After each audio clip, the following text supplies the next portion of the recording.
Hello दोस्तों, आज मैं फिर लेकर आई हूँ आपके साथ आखिरी खत नॉवेल का 3rd एपिसोड। हमारे चैनल SR नॉवेल स्टूडियो को लाइक और सब्सक्राइब करना नहीं भूलिएगा। अब चलते हैं स्टोरी की तरफ। शाम को वलीमा बहुत शानदार था। दोनों की जोड़ी को हर एक ने सराहा था। खूबसूरत मेकअप ने जोया की रंजीदगी को नीचे ही कहीं दफन कर दिया था। जोया के वालिदैन और ईशा भी वलीमे में शरीक थे। आमना बेगम बेटी के चेहरे पर कुछ पढ़ने की कोशिश कर रही थी। ईशा भी खूब चहक रही थी। हर तरफ मूवी कैमरों की चमक ने माहौल को और ज़्यादा खूबसूरत बना दिया था। ईशा मौके की तलाश में थी। जैसे ही रेहान स्टेज से उठकर नीचे अपने दोस्तों से मिलने आया, ईशा ने फ़ौरन जोया के पहलू में बैठते ही कान में सरगोशी की। जोया, तुम ठीक नहीं कर रही हो। चेहरे पर 12 क्यों बचा रखे हैं? ईशा प्लीज़, मैं ये टॉपिक डिस्कस नहीं करना चाहती। मुझे मेरे हाल पर छोड़ दो। तुम सब ने जो चाहा वो हो गया।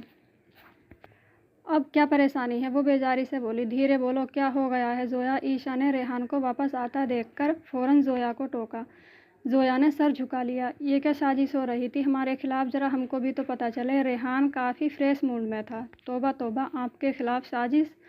क्या मुझे जोया से जूतियाँ खानी है जनाब? मुझे जान से मार डालेगी। ईशा ने शरारत से कानों को हाथ लगाए। क्या वाकई? रेहान ने जोया की झुकी नज़रों में देखने की कोशिश की। जोया ने लम्हे भर के लिए नज़रें उठाईं तो रेहान को उन आंखों में लिखी तहरीर ने उदास कर दिया। ईशा ने मलामती नज़रों से जोया को घूरा, लेकिन उसे बिल्कुल परवाह नहीं थी। वलीमे से फारिग होकर घर आए तो जोया रेहान का इंतज़ार किए बगैर चेंज करके सो गई थी। रेहान कमरे में आया तो लंबा सांस खींचकर रह गया। आखिर कब तक जोया जी? एक दिन ऐसा होगा जब आप खुद मेरी मोहब्बत पर ईमान लाओगी और मैं उस दिन का इंतज़ार करूंगा। मैं तुम्हारी रज़ा से ही तुम्हें हासिल करूंगा। वो खुद से अहद करता हुआ ड्रेसिंग रूम में चला गया था। तीसरे दिन जोया और रेहान की लंदन की फ़्लाइट थी। हनीमून के लिए रेहान ने लंदन को ही पसंद किया था। जोया के मामा बाबा से मिलते हुए और सबकी दुआएं लेकर वो दोनों लंदन के लिए रवाना हो चुके थे। हनीमून पर जाने की जल्दी रेहान ही को थी, वरना मिसिज रहमान के ख्याल में अभी कुछ दिन और उन्हें यहाँ रुकना चाहिए था, क्योंकि दावतों का सिलसिला अभी शुरू हुआ था। लेकिन रेहान ने यह सब बाद के लिए टाल दिया था। वो जोया के रवैये को अपने वालिदैन से छुपाना चाहता था और इस बात को उन दोनों के अलावा ईशा भी समझ रही थी। लंदन में होटल के कमरे को खोलते हुए रेहान ने घबराई हुई जोया की कैफियत को नोट किया। कमरे में दाखिल होकर रेहान ने जोया का हाथ पकड़कर बेड पर बिठाया। क्या परेशानी है आपको? मैं ज़बरदस्ती का कायल नहीं हूँ। आज मैं इकरार करता हूँ कि मैंने आपको बेहद चाहा है। मैं आपसे आपके रवैये की वजह से भी कुछ नहीं पूछूंगा। हाँ, इस बात का यकीन दिलाता हूँ कि मैं आपको कतई परेशान नहीं करूँगा। आप समझ रही हैं ना मेरी बात को? वो लहजा नॉर्मल करके बोला था। जोया ने गर्दन हाँ में हिला दी। रेहान एक लंबा सांस लेकर बेड पर लेट गया और जोया सोच रही थी। उन्हें 6 दिन हो गए थे लंदन आए हुए, लेकिन दोनों एक दूसरे के लिए अजनबी थे। रेहान जहाँ जाने को कहता वो चुपके से उठकर साथ चल पड़ती और फिर सारे रास्ते खामोशी से बाहर के मंजरों में खोई रहती। रेहान ने भी बिला वजह उसे छेड़ना मुनासिब नहीं समझा। आज भी हमेशा की तरह वो सुबह सवेरे होटल से निकल आए थे। सड़कों पर गाड़ी दौड़ाते हुए रेहान ही बोल रहा था, वाकई लंदन जितना खूबसूरत शहर कोई दूसरा नहीं। पुरानी और शदीद इमारतों का हसीन संगम है। मैं ठीक कह रहा हूँ ना? उसने जोया की राय जाननी चाहिए। जी। इस जी के अलावा भी कुछ कहना आता है आपको? जी। लगता है इस जी पर गुजारा करना पड़ेगा सारी उम्र। जोया ने कुछ कहने के लिए मुंह खोला तो रेहान फ़ौरन बोला, जी।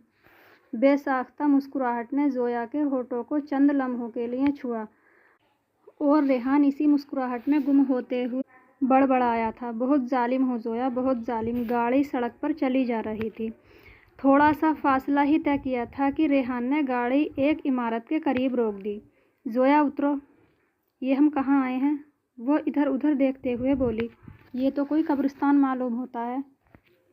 तुम उतरो तो सही और फूलों का बुके भी उठा लेना, रेहान ने कहा और इमारत की तरफ बढ़ गया। गेट पर खड़े हुए चौकीदार से कुछ कहा और जोया को लेकर अंदर की तरफ कदम बढ़ा दिए। रेहान, प्लीज़ चलो यहाँ से, मुझे बहुत वहशत हो रही है। वो रेहान के बाजू को अपनी गिरफ्त में लेते हुए बोली। बस जोया, अभी चलते हैं, मैं हूं ना तुम्हारे साथ। रेहान ने उसको हौसला दिया। चारों तरफ कब्रें ही कब्रें थीं, कुछ पर तो ताज़ा फूल भी पड़े थे। एक तरफ कोने में बनी हुई कब्र के सामने रेहान के कदम ठहर गए। जोया ने सवालिया नज़रों से देखा। रेहान ने टॉर्च की रोशनी कब्र के तबके पर डाली और बोला, इसे पढ़ो। अब्दुल वल्द अब्दुल समद। और नीचे शेर भी लिखा था, जहाँ फूलों को खिलना था वहीं खिलते तो अच्छा था, तुम ही को हमने चाहा था, तुम ही मिलते तो अच्छा था। जोया ने पथराई हुई आंखों से इबारत को पढ़ा।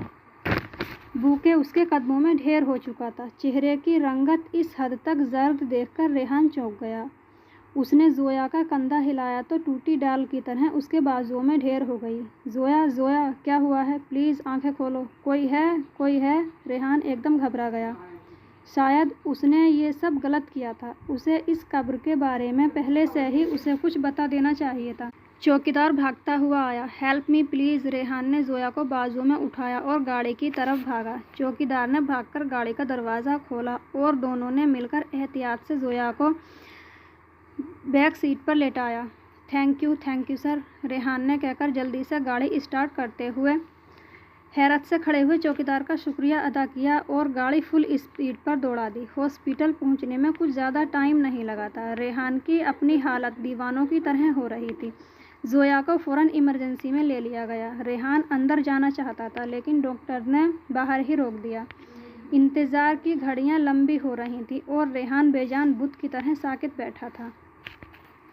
अगर जोया को कुछ हो गया तो मैं अपने आप को कभी माफ़ नहीं करूँगा।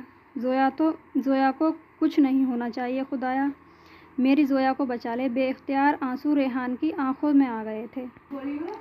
बी ब्रेव यंग मैन, आपकी मोहब्बत ने आपकी वाइफ को दोबारा ज़िंदगी दी है।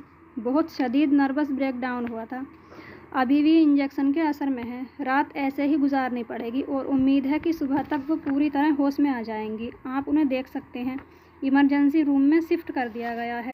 सिस्टर, आप मिस्टर रेहान की रहनुमाई करें कमरे तक। डॉक्टर ने रेहान को तसल्ली दी और चला गया था।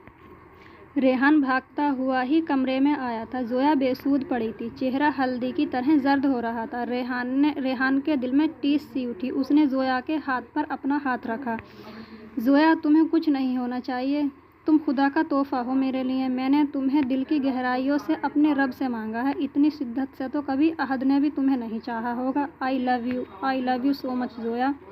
रेहान बोलता चला जा रहा था। करीब खड़ी नर्स ने रेहान के कंधे पर हाथ रखा तो रेहान एकदम चौंक गया। यंग मैन, तुम रोता हुआ बिल्कुल अच्छा नहीं लगता। तुम्हारा वाइफ अब बिल्कुल ठीक है, नर्स ने तसल्ली दी। Thank you sister. रेहान करीब पड़ी चेयर पर बैठ गया। रात भीगती जा रही थी और सोचों का एक सिलसिला था जो लगातार दिल में चल रहा था। नींद आंखों से कोसों दूर थी। एक लंबे अरसे के बाद अधूरी दास्तान की किताब दोबारा खुल गई थी। माजी पर जमी जर्द को हटाने की किसी ने कोशिश ही न की थी।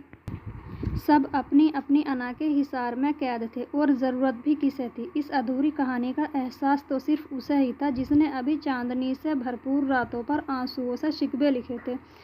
सब फजूल था, सारे सवाल बेमानी थे। इस कहानी के अधूरेपन से एक और कहानी जन्म ले चुकी थी। इंतज़ार की सूली पर लटके किरदार अपने अंजाम को पहुंचने वाले थे। बहरहाल रात भीग रही थी। ये रात दो लोगों पर बहुत भारी थी और वो थे जोया और रेहान। जोया ने हल्के से आंखें खोली तो आंसुओं की धुंध में रेहान का साया सा नजर आया। ढेरों सवाल थे जो जोया की आंखों में चमक रहे थे। जोया ने बैठना चाहा तो रेहान ने सहारा दिया और बिठाया। खुद भी बेड की पट्टी पर टिककर बैठ गया था। आज जोया को हॉस्पिटल में तीसरा दिन था और डॉक्टर्स ने उन्हें घर जाने की इजाज़त दे दी थी। Thank you doctor. रेहान ने डॉक्टर का शुक्रिया अदा करते हुए जोया को कंधों से थामकर उठाया। डॉक्टर्स ने रेहान का कंधा थपथपाया। होटल वापस जाते हुए गाड़ी में पूरी खामोशी थी। रेहान ये खामोशी तोड़ना चाहता था लेकिन शुरू कहाँ से करे ये समझ में नहीं आ रहा था। जोया, तुम ठीक हो? जी। इधर देखो मेरी तरफ। रेहान ने उसका चेहरा अपनी तरफ किया। रेहान प्लीज़। रेहान ने गाड़ी साइड में करके रोक दी। जोया का ठंडा हाथ थामा तो लर्जिश साफ महसूस की थी। जोया, कुछ तो बोलो, कोई शिकवा ही कर लो, लेकिन प्लीज़ खामोश मत रहो। क्या बोलूँ, क्या पूछूँ, क्या कुछ रह गया है? सब कुछ खत्म हो गया, सब कुछ। जोया बड़बड़ाई और एक नज़र रेहान को देखा। उस एक नज़र में क्या कुछ नहीं था, उन सब के सवाल जो शायद होठों पर आकर दम तोड़ रहे थे। रेहान उसकी आंखों की तहरीर को अच्छी तरह जानता था। तभी तो वो बोला, कुछ भी ख़त्म नहीं हुआ। हाँ, तुम्हारी ज़िंदगी का पहला बाब बंद होकर दूसरा शुरू हुआ है। ये खुदा की मर्ज़ी थी। क्या तुम तकदीर से लड़ सकती हो? हम नहीं जानते कि कातिबे तकदीर ने हमारे मुक़द्दर में क्या लिखा है। इंसान अपनी तकदीर खुद बनाए या उसे बनी बनाई मिल जाए, फ़र्क नहीं पड़ता। खुदा फ़ैसले हमारे अमान पर नहीं बल्कि हमारी नीयतों पर करता है। अच्छी नीयत ही अच्छा मुक़द्दर है। तुम जानना चाहोगी ना कि मैं अहद को कैसे जानता हूँ और ये सब कुछ कैसे हुआ? तो सुनो। अब मिलते हैं नेक्स्ट एपिसोड के साथ जल्द ही। और वीडियो पसंद आई हो तो लाइक करना नहीं भूलिएगा और कमेंट ज़रूर कीजिएगा।